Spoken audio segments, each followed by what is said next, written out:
Ladies and gentlemen, this talk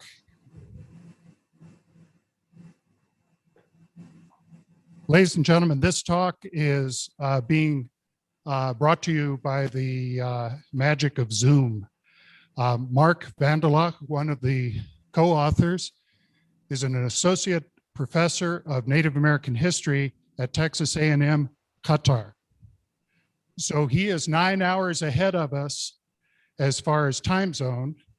And so thank you for coming in for an early talk so that we don't have to ask Mark to be up at midnight. Mark was one of the authors for this article. The other author, Dan Jabrius, lives in Sweden. He's a retired from the Unit for Medical History and Heritage of the Karolinska Institute in Stockholm. And what brought them together to write this article started with the repatriation of an Arikara skull that had been collected on the Missouri River back in the 1840s. So I'll turn it over to Mark, and he can tell you the rest of the story. I want you to keep in mind, I often wonder in 200 years when people look back at our level of science, what they're going to look at us and shake their heads about. So Mark, it's all yours. All right. Well, thank you, Scott. I really appreciate it. Thank you, everyone, for being here. Certainly this early for you. Like Scott said, it's early or early evening here, 6 o'clock. So I really appreciate you being here at this hour. Let's get right off. Scott already told you that what this is about the repatriation of an Arikara skull that started a couple of years ago. I met Dan Jabrius, and here's Dan. This is a picture of him. He can't be here. He's hanging out in his cabin somewhere in Sweden. Dan contacted me a couple of years ago because they had repatriated a skin of an American.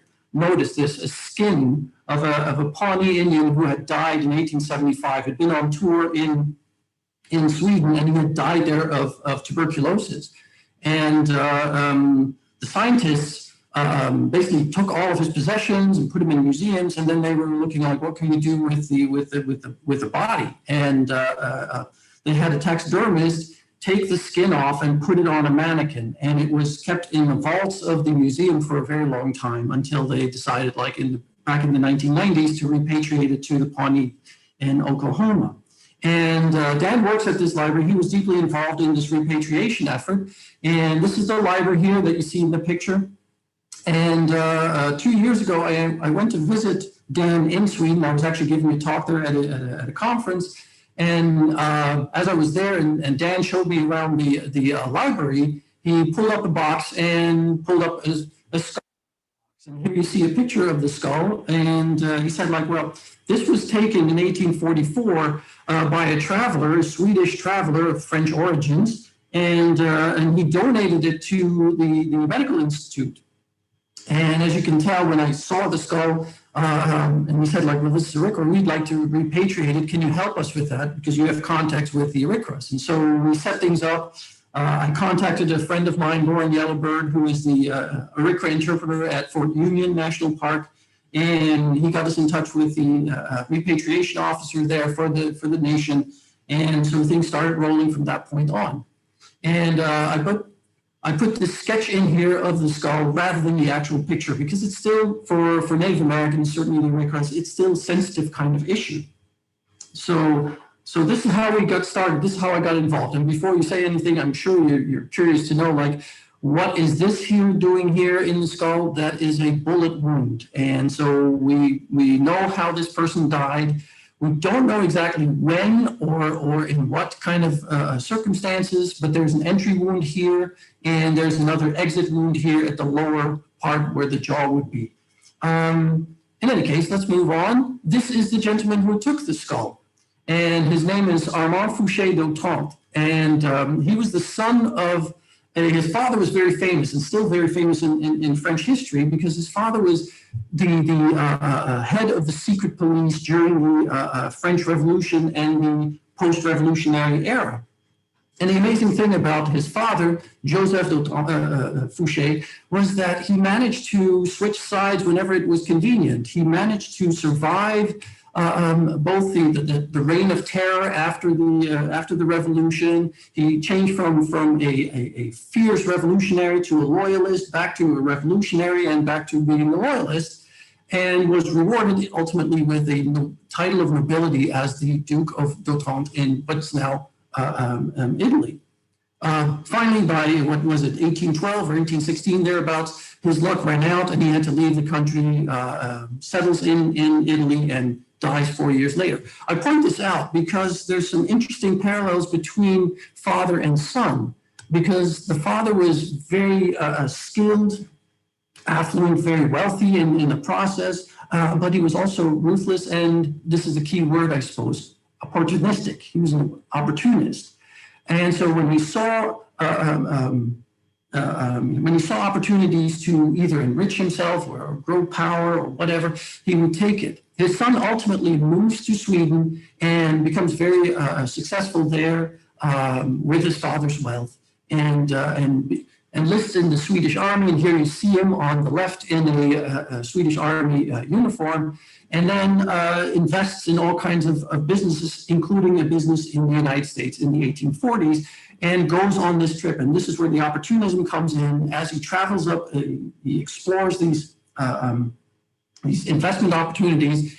He also takes a trip out west to see the Wild West. Travels up the Missouri River, and we'll talk more about that here in a little bit, and absconds at an Arikara site with this skull. He steals the skull and ultimately comes back to Sweden with it, and will ultimately donate it to the Karolinska Institute in Sweden.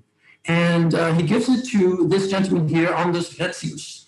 And Retzius is one of the famous early scientists in Sweden. The Swedes have a very good record of the natural histories, the natural sciences.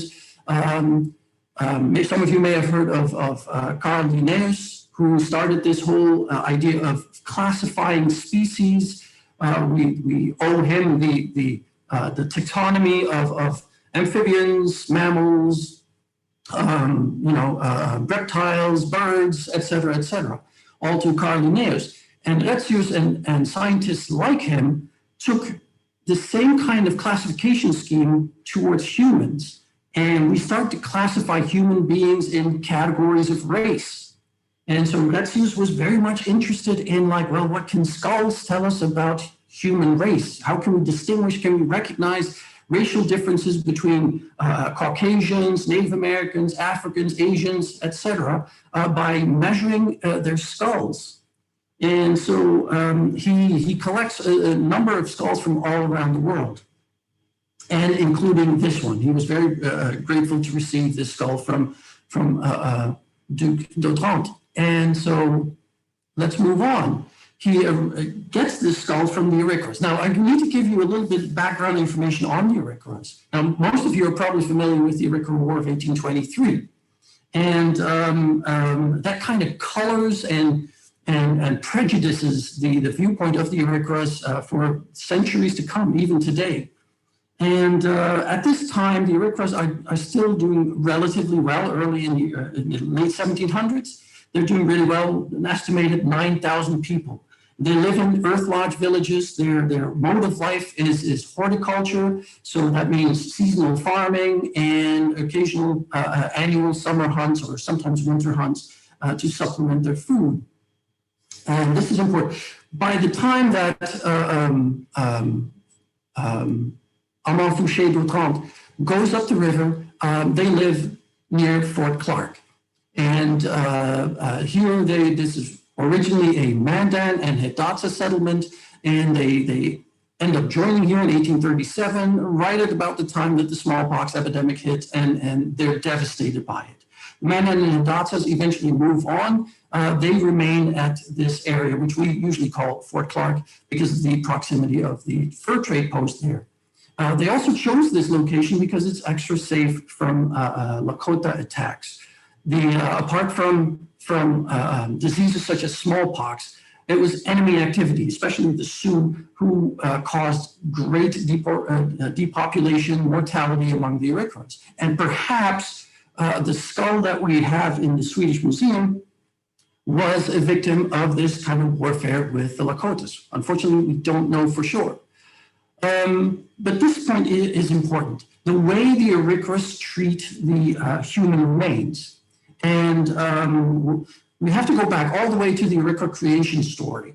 When the world is created, at first a race of giants lives on this planet, but they defy God, they mock God, they look at him as like, we're just as powerful as you are, and God punishes them by turning them into stone, and the second time when they continue to do it, by causing a great flood and putting the people in the shape of corn kernels into the ground. And once the flood is over and the giants have been killed, Mother Corn appears. She is what to the Arikaras, what Jesus is to us Christians. Okay, she's a prophet, she is a teacher, she is a great, what we call in technical terms, a culture hero. Anyway, she coaxes the people out of the earth, so the people are born in the earth. She coaxes them out of the earth and ultimately teaches them how to live, how to grow corn, and all of that. And there is a story in which Mother Corn sacrifices herself. Ironically, in a battle with the Lakotas, she is killed. When the people go looking for her remains, it turns out that she's gone, but from her place, her grave, in other words, all kinds of vegetation springs up, not just corn, but beans, sunflowers, all kinds of useful kind of vegetation. So what this tells us is the way that the Arikaras look at their connection with the sacred and the role of the earth in that. Their livelihood comes from the earth, and ultimately they must return to earth as well. This, by the way, in earth logs, this is very typical of not just the Arikaras, Mandan, Hidatsas, Pawnees, Ponkas, Omahas, have similar kinds of housing. But it also represents this idea of the earth as a womb. As you wake up in the morning at sunrise, you go out to meet the sun in the east, you leave the earth. It's kind of a reenactment of the Arikara creation story. And as I flip through my pages, and so it was important to the Arikaras that they return to the earth. This is a picture here on the left, done by artist Carl Weimar, who also travels up the Missouri River in the 1850s, in fact, and he draws this painting or a sketch of an Arikara grave, or two Arikara graves. And you can see there, they put buffalo skulls on it. There's different ways in which they interred people, but it was always in the earth. The only time they would not inter people in the earth is when it was winter and the earth was too hard to dig in. Then they might temporarily at least put up human remains in a tree or in a scaffold kind of burial. Only to then, after the winter is over, to dig a grave and then put the remains in the ground. And what this tells us is that they have a very an elaborate kind of way of burying people, of treating the dead, very respectful way. The body would be washed, then it would be painted with red color, either vermilion or some other kind of color, and then sewn carefully into a buffalo robe, and then put into the grave, sometimes covered with logs, and then on top of it earth, sometimes just simply covered with earth. And the idea was that, you go back to where you came from, and life will continue as in a different form. Because this is a kind of like a recycling, a cycle of life and death and rebirth. And Arikaras would be very suspicious of anyone who would even dig up human remains. Now, sometimes these remains would be exposed, as the weather, by erosion, that's fine. But you would not willfully dig up a human corpse or parts of human remains, because only witches would do that. Only witches would look for these remains and then turn them into, poisons of all kinds, as they call them, evil medicine, basically arrows which you could then direct at enemies, people you wanted to hurt. And this is also important to understand the context in which they would have viewed the kind of actions by people like Dotans, who then pick up human remains. The map on the right shows you a little bit of the migration that the Arikaras would follow as they were pushed out of Nebraska and ultimately central South Dakota into North Dakota by the Lakotas, where they ultimately unite and join the Mandans and Hidatsas for a common defense. Only for a short while after the Arikara War, they go to the Black Hills area. Then in the 1830s, they even go down to Nebraska for a while, where they live with their Pawnee relatives. So that's the background here and the way the Arikas, even today, they still view the proper goodbye to humans, and they would follow a very similar kind of funeral kind of way. People would be washed, would be put in a coffin. They would be covered no longer in bison robes, but they would be covered in a star blankets. This is the most common way. Sometimes they would still get grave gifts, as the Iroquois would tend to do in the past as well. And there would be a special feast in which you would say goodbye to the spirit of the person. So let's move on here. Samuel George Morton was the American equivalent of Retzius. He was actually predates Retzius by a couple of years, and he is the founder of the discipline of craniology. He was interested in measuring human skulls with the idea of like Retzius and others around the world, figuring out what can we distinguish between the races? How can we figure out how can we determine race based on measuring somebody's skulls? And of course, the idea was that this would then explain why Caucasians would be superior, intellectually certainly superior to any of the other races.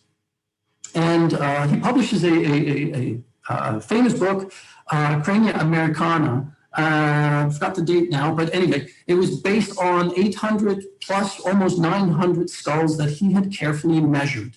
And there were some strange ones in there, such as this one here, but this is what it would have looked like. Now, this is very early on, so he's measuring as well as he could, documenting it very clearly.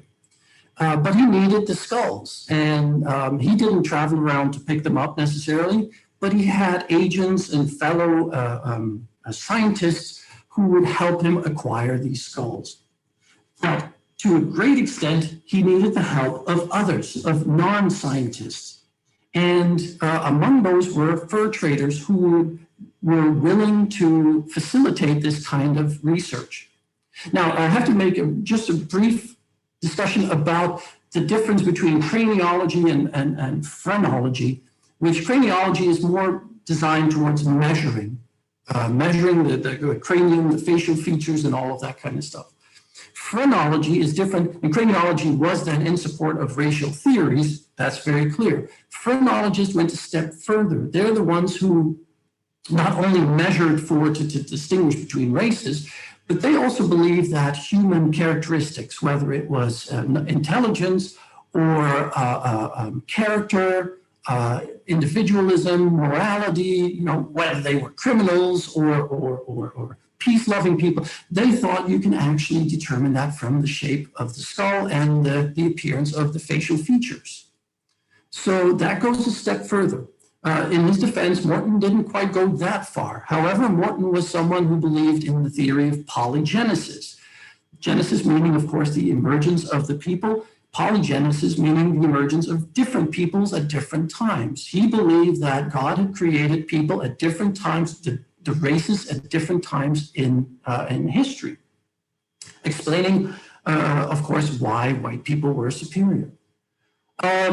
Now, we have to go to the actual people who went and picked up skulls, and there's a whole list of scientists, I call them scientist explorers, basically travelers who would go up the Missouri River and pick up skulls on all kinds of sites left and right. And this is perhaps the most famous of them all. This is Maximilian of Wheat, a German traveler, highly educated, like Armand Fouché-Dautrand. And he went on different journeys. This is the picture here on the left when he went to Brazil and South America, collecting animal specimens, all kinds of art objects, daily objects, and human remains, which he would bring back for his collection, which he would share with his mentor at the University of Göttingen in Germany, the gentleman on the right, John Friedrich Blumenbach. And Blumenbach was basically the European equivalent of Morton, except that he did not agree with this idea of polygenesis. He believed that all humans were part of the same tree, though that still meant he believed that Europeans were intellectually superior. Anyway, Prince Maximilian travels up the Missouri River in 1833. And this is what got me interested in this topic, because when Dan showed me this skull, I already knew that there were other people who had traveled up on the river and had taken skulls from Arikara graves. And I was like, let's look into this. There's more to talk about on this issue. And so here's Maximilian again on the left, and here is a picture painted by an assistant of his, Carl Boatner, who traveled up with him all the way up to Fort Union. And he collected a number of skulls, including several Arikara skulls. And the interesting thing about this is here, what he explains on, and I have very little time, but I'm going to try to read it really quickly, where he understands that what he is doing will not be viewed with approval from the American Indians. And so he describes one of these burials. This is not an Arikara burial because this is a scaffold burial. He said, many had small boxes placed on scaffolds for 4 poles in which, without doubt, children lay. Some of these were bound with hides and partially painted parfleche hides. On other scaffolds, we saw skulls protruding from the hides completely bleached. We inspected the various skulls lying on the ground below the graves. I was reluctant to pick any of them up because the Indians were so close to the village, because we were so close to the village. One could have easily made a highly interesting selection of skulls for Blumenbach's collection, choosing very differently formed specimens. In some cases, for instance, the forehead receded very flatly, while in others it was high and strongly protruding. Some were painted with 3 red stripes across the skull down over the temples. And here's the key point. I decided to commit some thefts here in the near future to augment the collection of that learned anthropologist Blumenbach. For that purpose, the moon would have to shine brightly. This tells us that Maximilian, at least, was very much aware that this was a questionable kind of activity. And so he does, however, take some of these skulls with the help of various fur traders. Now, I need to point out here already, the fur traders did not profit from this financially. They did this as a service to these intellectuals, to these scientists coming in. Another person who I did not know before I started this research picked up human skulls was George Catlin. And I know that he did because he is listed in George Morton's writings as one of the people who delivered or gave skulls. And Catlin was interesting because he too traveled up the Missouri River in 1833, 33, forgot the date now, but anyways, he goes up the river. He tries to avoid the Arikara settlements because he's afraid of them, because the Arikaras have a very bad reputation. However, when he meets some Arikaras near the Mandans, including Bloody Hands and his wife and his daughter, he actually learns that they're fairly friendly and they allow him to paint his portrait. Anyway, Catlin makes a very interesting remark. He says, these Indians are really connected with the dead, the departed. They cry, they mourn, sometimes for years. They would go back and mourn and sometimes speak to the skulls of the deceased. And but that does not stop him from ultimately taking some of these skulls with him to then provide to people like Morton. So this is Dr. Benjamin Brown, a dentist, but also one of the leading characters in his community of St. Louis. And he does not travel up the Missouri River himself, as far as we know, to collect skulls, but he had other people who traveled up the river, including fur traders, most likely. We don't know that because we haven't seen his record, or there's nothing in his records that talks about that, but we do know that he delivered skulls to George Morton and others. And among them is probably the skull of this gentleman here, drawn by Catlin, who went to Washington, D.C., comes back with his uniform, and then, believing he has special powers, invites someone to shoot a gun at him, and unfortunately the bullet kills him, and he's buried. Years later, Dr. Benjamin Brown acquires his skull and then passes it on to Morton. With the help of Sean Larpenter, the head bourgeois, there's only one bourgeois, I suppose, of Fort Union. And even though he's a dentist, he collects all kinds of other specimens in the area. He's one of the founders of St. Louis University. and one of the founders of the Academy of Science in St. Louis before he goes out west to California and sets up practice there. But he's also deeply involved with this kind of frenzied search for human skulls. And once again, in this case, it's Larpenteur, they were willing to facilitate this kind of collecting. And there's many others. In fact, there's so many, I can't name them all. So I picked this one because, of course, most people are familiar with him, John J. Audubon, who painted extraordinary pictures of all kinds of birds and wildlife. But he was also a collector of human skulls. And once again here, I'll read this really quickly. I took a walk with Mr. Alexander Culbertson at Fort Union and Mr. Chardon, Francis Chardon, to look at some old, decaying, and simply constructed coffins placed on trees about 10 feet above ground for the purpose of finding out in what manner and when it would be best for us to take away the skulls, some 6 or 7 in number, all Assiniboine Indians. It was decided to do so at dusk or nearly dark, with the idea, of course, to avoid detection by the American Indians in the areas, by the Assiniboines, who would take offense to that. And he goes on, and I'm not going to read this whole thing, but it actually becomes a botched operation. They go in there, the coffin falls out, there's body parts on the ground. It's kind of embarrassing. They have to put things up together, and they'll try to put the rest of it back in the tree so the Indians won't detect that they've actually been stealing the skulls from these remains, okay, from this grave. So let's move on because I'm already. Another example, this is Dr. Elias J. Marsh. This is now, we're talking about the late 1850s, 1860s. And he too goes into an area where there's an Indian village, and this is at Fort Berthold, which is occupied by the Indians. He goes into the cemetery, takes one of these skulls, puts them under his coat, and conceals it that way. Now, of course, if he had been caught, the Arikaras and the Mandans and the Datsas probably would have accused him of some kind of strange evil medicine or witchcraft. One of the people who joined him on this trip, and who also collected skulls, we think, was Carl Remar, an extraordinary artist who, like I said earlier, painted some of these graves, which were then looted by his fellow travelers. So this brings us finally to 1844 with Armand Fouché d'Autrempe. And he went up the Missouri River with the help of Etienne Provost, the well-known, legendary, trapper, fur trader, mountain man. And here he is in one of the paintings by Alfred Jacob Miller. And he's always recognizable because he's kind of big and corpulent, because he had a very strong, healthy appetite for both food and liquor.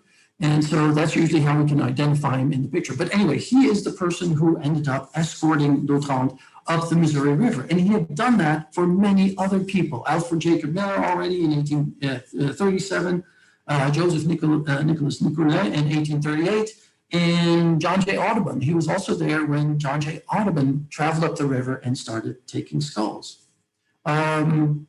So unfortunately, we do not know exactly where they picked up the skulls.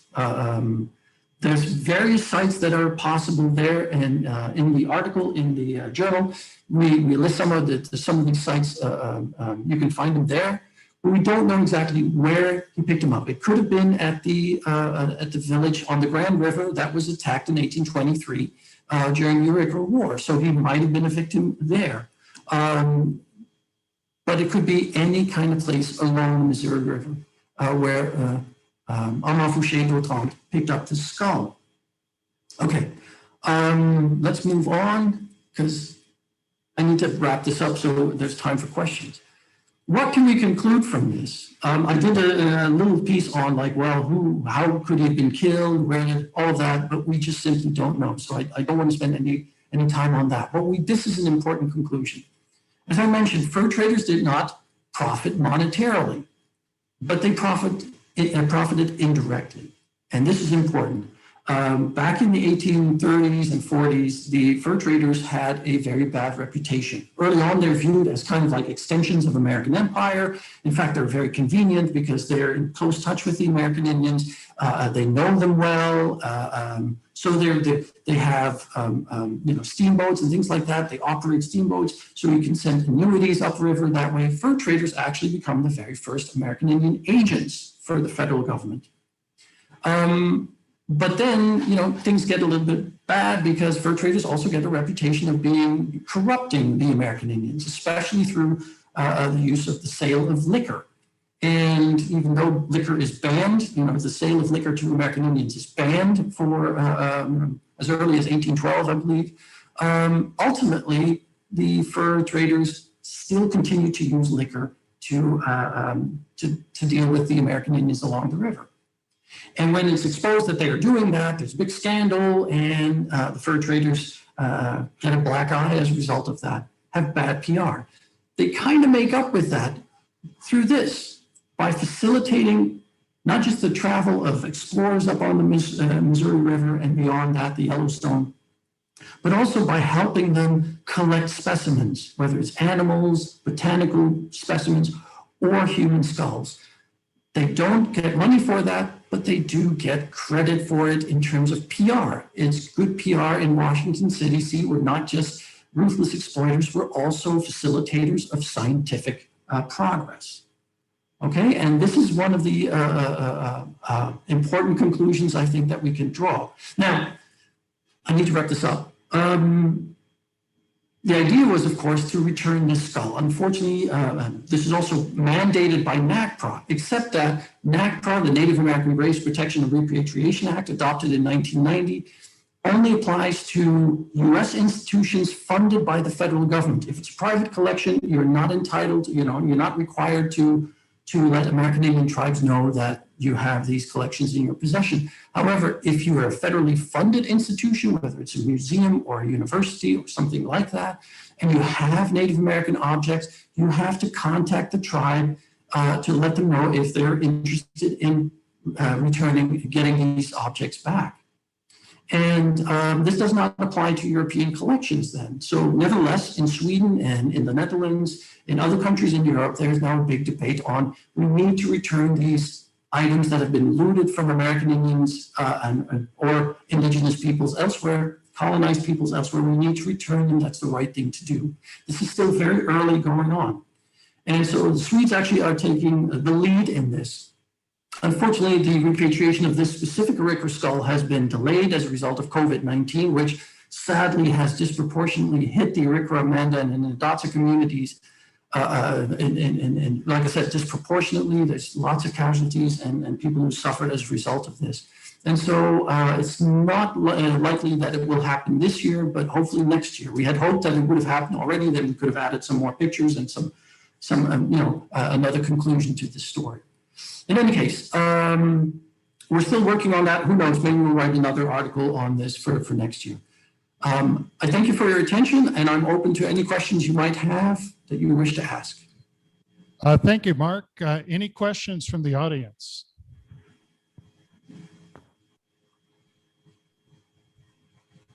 Hello, Mark. Yes. The last slide you just showed had a procession of individuals carrying boxes. Could you explain what that slide represents? Yep. Okay, so when NAGPRA was enacted in 1990, there's a whole story going on before that. Because this was a contentious issue already since the 1970s, when young American Indian civil rights activists were calling upon, archaeologists need to stop digging up human remains of American Indians.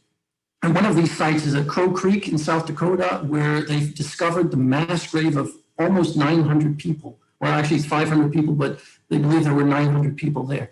And in this village at one point. And they were all killed in one day in the battle.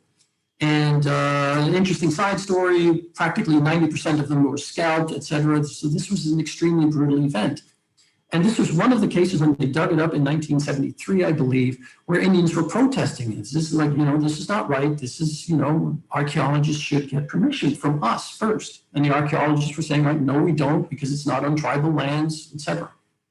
And this is one of those events that sparks this controversy that finally culminates in 1990 with the Native American Graves Protection and Repatriation Act. And what you see here in the slide at the bottom is, I believe this is, I'm not sure if this is the one from Nebraska, but the University of Nebraska at Lincoln had an enormous collection of primarily Pawnee, but also Omaha and Ponca remains in this collection. And part of it was they wanted to study that, what can we learn from the bones? Because we can learn a lot from bones, right? We can learn not only the age of a person, the gender of a person, but we know how tall they were, how short they were, how well fed they were, if they had kind of diseases. So there's all kinds of arguments for the preservation of these collections, except that in this case they were kept in a cellar, basically in a basement, and they were not really used that much. But then again, you never know when you might need them. But this becomes a really contentious issue between the Pawnees and the University of Nebraska. Ultimately, they get these remains back. The scandal continues because then it turns out that the University of Nebraska drilled small holes to keep small samples from these bones in their collection. Pawnee said, we want that back as well. So the Pawnees, including one of my close friends, was deeply involved with this repatriation of these remains and pushing Congress for the adoption of NAGPRA in 1990. And so that's what you see here, people picking up the remains of their ancestors in order to have them reburied in another location in their community, basically. And by the way, here in the top part, this is White Fox, the Pawnee, former Pawnee scout who became a dancer, travels to Europe, but unfortunately dies in Sweden of tuberculosis. And I saw some pictures of him, as before he was basically, he was skinned, and then the poor soul looked really, really terrible. And the skin was not repatriated until 1996. But anyways, that's the context behind this. Just yesterday, 2 days ago, I learned that I thought this issue was settled now, because ever since the 1990s, since NAGPRA, archaeologists and Native American tribes were able to work together. And so archaeologists are now, it's a standard procedure, go to the American Indian tribes, say, like, we would like to dig, if we find anything, and very often tribes will say, you have our permission, but here are the conditions, we want some of our people to be there, we want it to be treated respectfully, etc. All of this was, once again, became controversial with the discovery of Kennewick Man. You may have heard of this back in the Northwest, where they found this almost 10,000-year-old skull, or actually it's practically not a complete body, but a skeleton. And that became a source of contention between the scientific community and the local American Indians, who said, like, we claim this is ours, we should have it. Court cases all over this. Anyways, the issue is still not dead. I thought it was kind of settled, but it remains contentious today, and it's a federal law, but it can be rescinded, it can be overturned in the future, who knows? But for now, American Indians at least have some say in what needs to happen with these human remains or other artifacts that are out there. So I hope that answers your question. Any additional questions? Well, thank you very much, Mark. Wonderful presentation, great article. If you haven't purchased your copy of, here's the advertisement, your copy of the journal, they're for sale inside the bookstore. Awesome, thank you, I really appreciate it. Zoom is amazing. Well, it's how I've been teaching for the last year, so I'm zoomed out, I'm zooming now. So. This afternoon at 2, we will be having the last 2 talks for this rendezvous. One will be on Grand Ignace. Tomorrow there'll be the Mass on the Prairie up at DeSmet Point. And this article is about someone who was instrumental in getting Catholic missionaries out in this part of what became the United States. And then I'll be doing a talk on popular music of the Rendezvous era. And it will be a whirlwind tour of popular and social and religious music that the trappers would have been exposed to growing up and also when they were out here. Any other? Okay. And that's at 2 o'clock, and enjoy yourselves. We'll see you then.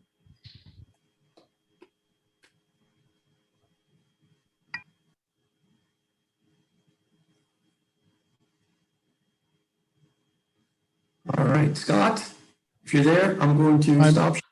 Yeah, this is Clint. Oh, sorry, hey, Clint. Oh, just a second here, Scott. Yeah, but either way, Clint, hey, yeah, I can stop share, I guess, and log off. And I want to thank you guys once again. That was a wonderful job. And it just is amazing. The time difference, the distance, it all worked out really well. Okay, I'm glad to hear. Thanks very much. I hope to meet you in person sometime.